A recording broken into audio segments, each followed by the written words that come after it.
मेरी लड़ाई ये नहीं थी कि मेरा टिकट नहीं हुआ। मेरा टिकट नहीं हुआ, कोई बात नहीं, मैं उसके लिए तैयार था।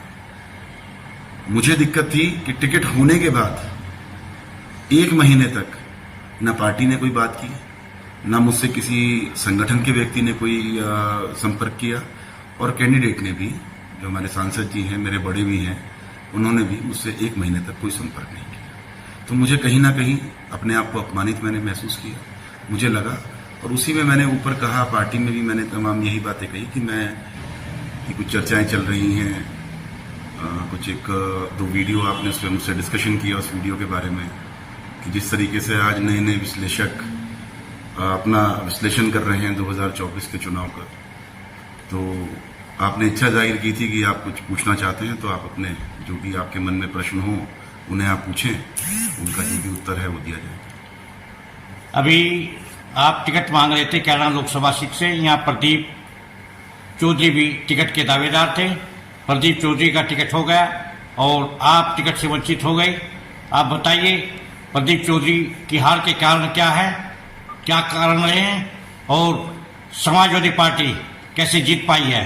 कल जी, टिकट तो बहुत लोग मांग रहे थे।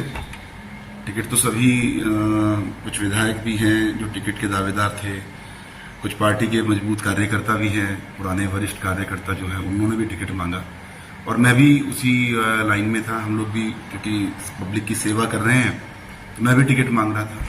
लेकिन ठीक है, ये सब भाग्य का खेल है। पार्टी ने भरोसा हमारे सांसद जी पे ही दोबारा उन्होंने भरोसा रखा, और टिकट पुनः प्रदीप चौधरी जी का हुआ। उसमें अब हार जीत का तो प्रश्न ये है कि कुछ ना कुछ हालात ऐसे बने कि पता नहीं, कैराना लोकसभा हारनी तो नहीं चाहिए थी, लेकिन हम लोग बड़े अंतर से सीट हारे हैं। लेकिन हाँ, आज दिक्कत है, कुछ चीज़ों की दिक्कत सामने आती है कि जिस तरीके से कुछ आज नए नए विश्लेषण किए जा रहे हैं, नई नई चर्चाएं हो रही हैं। अभी मैं कल प्रदीप पवार जी का वो सुन रहा था जो उन्होंने अपना विश्लेषण दिया है, और भी पूर्व में कई वक्ता अपने अपने विचार रख रहे हैं, सब कह रहे हैं। कोई कह रहा है अभिमन्यु की तरह घेरा गया है, कोई वो। देखिए, ये चुनाव है, चुनाव लड़ा जाता है चुनाव के तरीके से। कहीं ना कहीं मैं अपनी बात अगर करूं, मैं नाराज था। नाराज मैं इसलिए नहीं था कि मेरा टिकट नहीं हुआ। टिकट तो हमें पहले से ही पता था कि किसी एक को मिलेगा। हम 7 दावेदार थे, 7 में से एक का टिकट होना था, और टिकट सांसद जी का हुआ।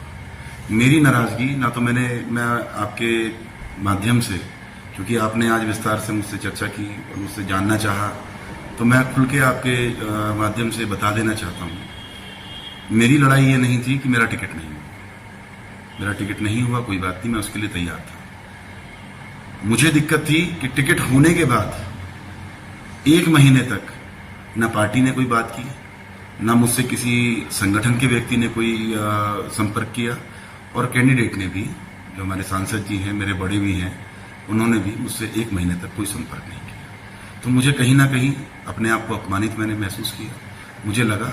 और उसी में मैंने ऊपर कहा, पार्टी में भी मैंने तमाम यही बातें कही कि मैं यहाँ नहीं, मेरी जिम्मेवारी मुझे कहीं और दे दी जाए। मैं यहाँ पर चुनाव में, पार्टी का विरोध तो हम नहीं कर सकते थे, तो इस करके हमने रुचि नहीं ली। मैं चुनाव में चुप बैठ गया। फिर तरह तरह की बातें चली, और जो हालात बनते चले गए, वो इस कदर चुनाव घिर गया कि मैं अपने घर बैठा रहा। किसी ने मुझसे पूछा नहीं, किसी ने मुझे टोका नहीं। और देखिए, बिना बुलाए तो भगवान के यहाँ भी नहीं जाएगा। सम्मान सर्वोपरि है। पद आना जाना है, लेकिन सम्मान नहीं है तो इंसान के पास कुछ भी नहीं है। जब सम्मान नहीं था तो मैं अपने घर बैठा रहा, मैंने पार्टी का कोई कार्य नहीं किया था उस समय।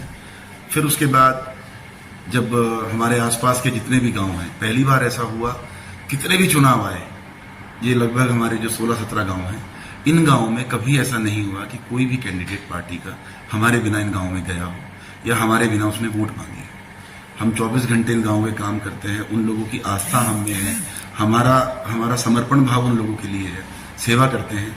लेकिन जब उन गांवों में भी हमारे बिना प्रोग्राम कर दिए गए, तो कहीं ना कहीं फिर हमारे मन में भी आया कि हमें अपमानित करने का काम किया जा रहा है, हमें नीचा दिखाने का काम किया जा रहा है। और इन बातों को जो मैं आपसे कह रहा हूँ, क्योंकि बहुत सी बार कई वक्ताओं को मैंने सुना, उनको आधी अधूरी जानकारी है, वो कहते हैं कि हमने तो बात कर ली थी, ये कर ली थी। कोई भी व्यक्ति ये साबित करे कि 2 तारीख को MP साहब का टिकट हुआ था, प्रदीप चौधरी जी का।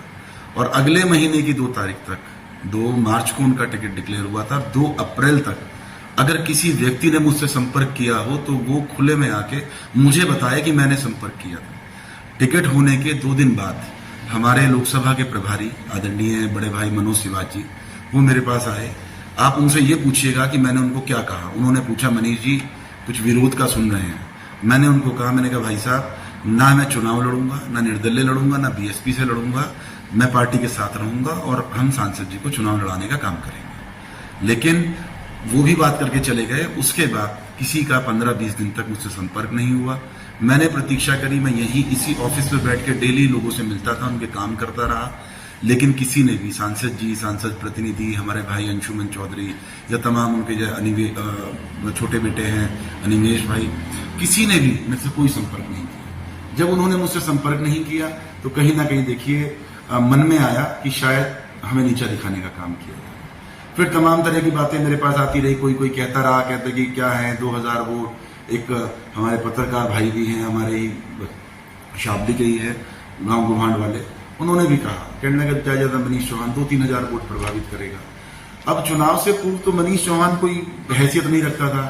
अब चुनाव होने के बाद सारा का सारा चुनाव मनीष चौहान के ऊपर डाल दो।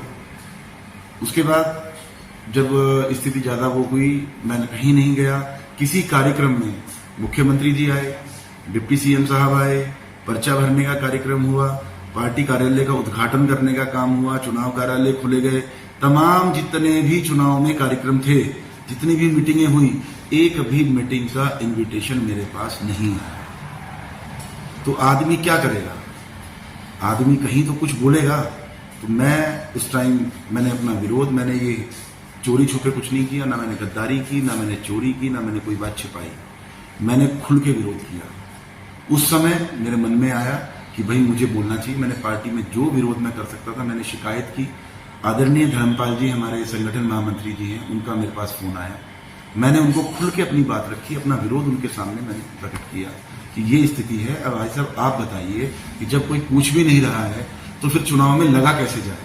इससे बेहतर है कि मैं सहारनपुर या मुजफ्फरनगर वाले चुनाव में लग जाता हूँ, मैं वहां जाके पार्टी के लिए काम कर लेता हूँ। लेकिन उसके बाद आदरणीय धर्मपाल जी भाई साहब ने ये बात प्रदेश अध्यक्ष जी के पास तक पहुंची। तो प्रदेश अध्यक्ष जी ने भी जिलाध्यक्ष जी को यहाँ भेजा, वो मुझसे मिलकर गए, मेरी बात हुई।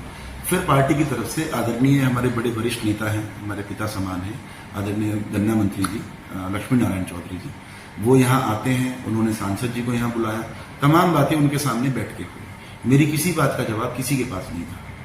मैंने कहा चलिए ठीक है, टिकट मेरा नहीं हुआ, कोई बात नहीं, टिकट नहीं होता है, क्या पूछेंगे भी नहीं?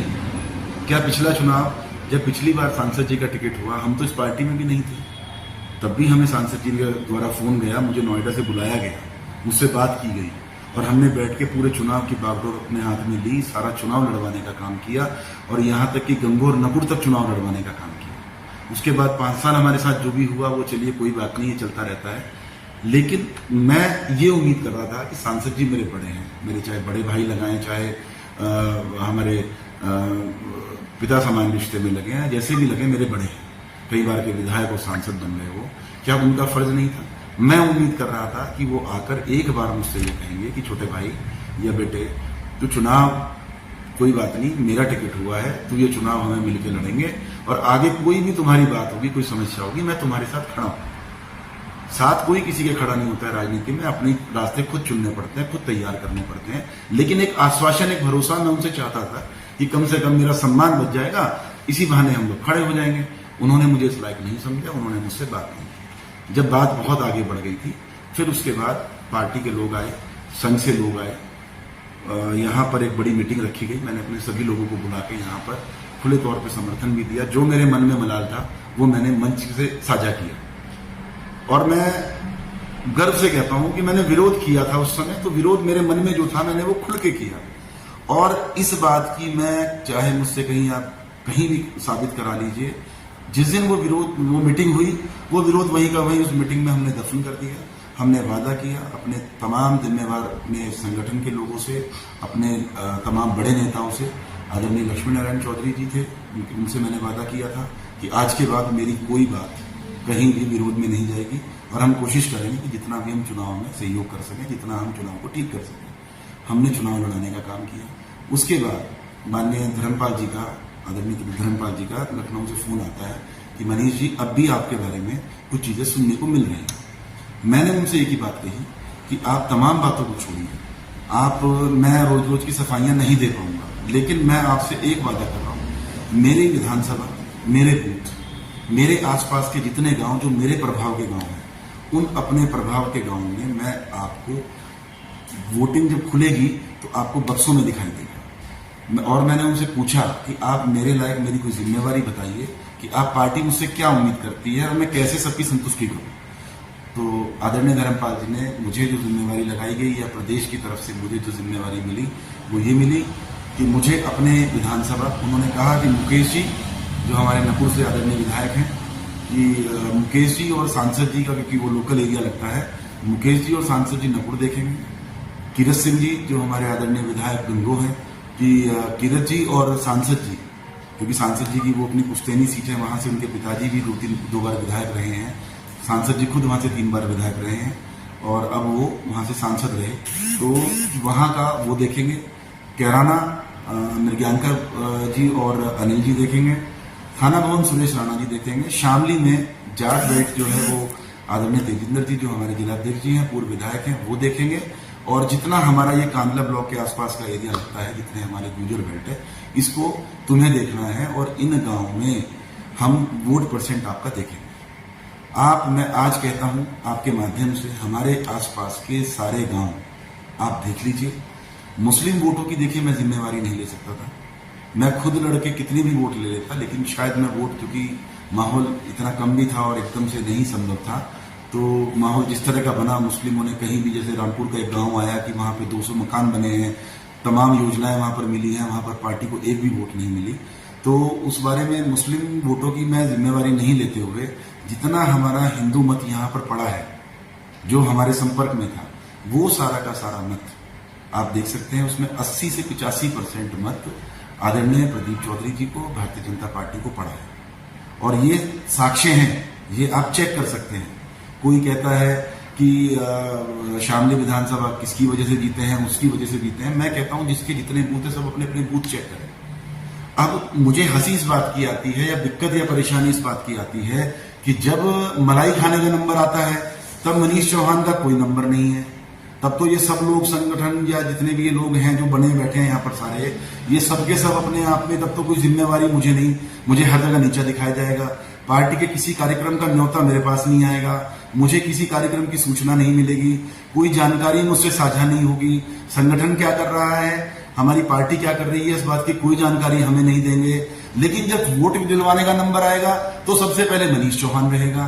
तो अगर वोट डल गई तो वो इनकी है, वोट नहीं डली तो मनीष चौहान ने खराब कर दी। अब मैं एक बात पूछना चाहता हूं, हमारे प्रदीप पवार जी हैं, अभी मैं उनका वो सुन रहा था, उन्होंने तमाम नेताओं पर उंगलियां उठाई हैं, उन्होंने मृग्यांका जी पे भी उंगली उठाई, उन्होंने तमाम सब छोटे बड़े नेताओं का नाम लिया।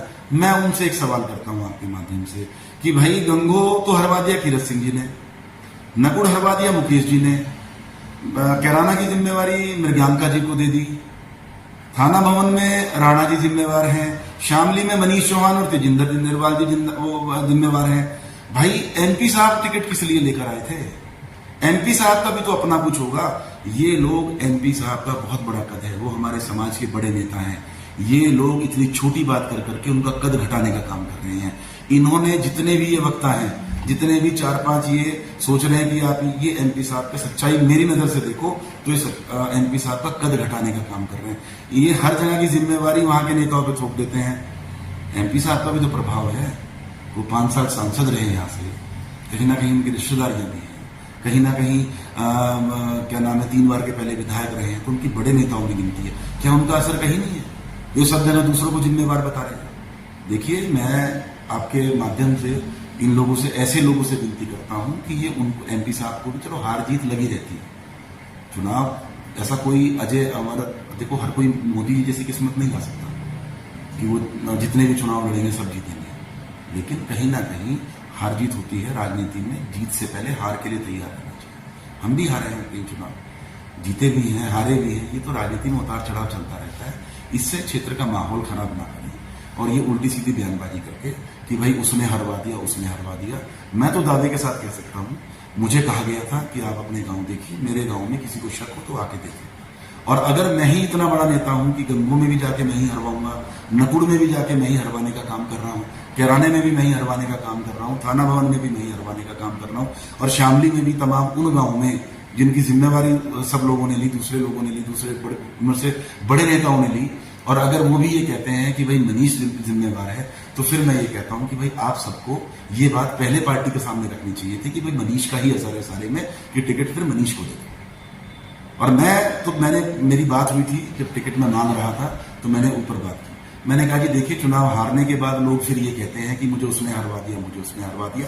मैं तो इतना कहता हूं पार्टी टिकट दे मुझे, मैं आप लोगों के आशीर्वाद से पार्टी का सिंबल लेके अगर चुनाव मैदान में जाऊंगा तो मुझे पब्लिक का साथ चाहिए, पब्लिक का आशीर्वाद चाहिए। अगर मैंने पब्लिक के काम किए तो पब्लिक मुझे चुनाव जिता के सदन में भेजने का काम करेगी। मैं किसी के मोहताज होकर चुनाव नहीं लड़ूंगा, चुनाव पब्लिक के भरोसे लड़ूंगा, भगवान के भरोसे लड़ूंगा, अपने से बड़ों के आशीर्वाद लूंगा। जितने मेरे चाहे विधायक हैं, चाहे संगठन के लोग हैं जो मुझसे उम्र में बड़े हैं, वरिष्ठ हैं, मैं उनसे आशीर्वाद लूंगा, उनका सम्मान करूंगा। लेकिन मेरा निवेदन है, आपके माध्यम से मैं सबसे कह रहा हूं कि इन चीजों में कुछ नहीं रखा है, ये फालतू की बातें हैं। इन चीजों से आप खामखा एक खटास पैदा कर रहे हैं आपस में, राजनीति है। हमें पुनः इस पे विचार करना चाहिए कि हम इस हार की समीक्षा करें कि इसके बेसिक कारण क्या रहे, कि ऐसी क्या मायूसी थी कि हमारी 36 बिरादरी का वोट छटा, हमें वोटिंग परसेंटेज कम क्यों हुआ। अब कहते हैं, अभी मेरे एक भाई का फोन आया गंगो विधानसभा से, उन्होंने कहा कि आपके यहाँ वोटिंग परसेंटेज नहीं बढ़ा, तो मैंने उनको बहुत सी सीटों का उदाहरण दिया। आदरणीय प्रधानमंत्री जी हमारे, जो एक अंतर्राष्ट्रीय नेता है, जिनका कोई जवाब नहीं है, कोई दुनिया में कोई आज उनका हाथ पकड़ने वाला नहीं है, उनके भी क्षेत्र में वोटिंग परसेंटेज कम हुआ। कुछ कारण था, गर्मी बहुत ज्यादा थी, कुछ कारण था कि किसानों का खेती का टाइम था इस बार, तो वोटिंग परसेंटेज कम रहा, कुछ भी कारण रहा। तो मेरा सिर्फ निवेदन आपसे ये है, उन लोगों से, कि इन चीजों को मुद्दा ना बनाकर हमें समीक्षा करनी चाहिए कि हमारे हार के कारण क्या रहे, और इसको हम सुधार करके आगे पार्टी जीतने की स्थिति में कैसे आ सकती है, जिससे 2027 के चुनाव में पार्टी को नुकसान ना हो। हमारे जो सरकार है भारतीय जनता पार्टी की, वो और मजबूती है और तकड़े बहुमत के साथ इसमें आने का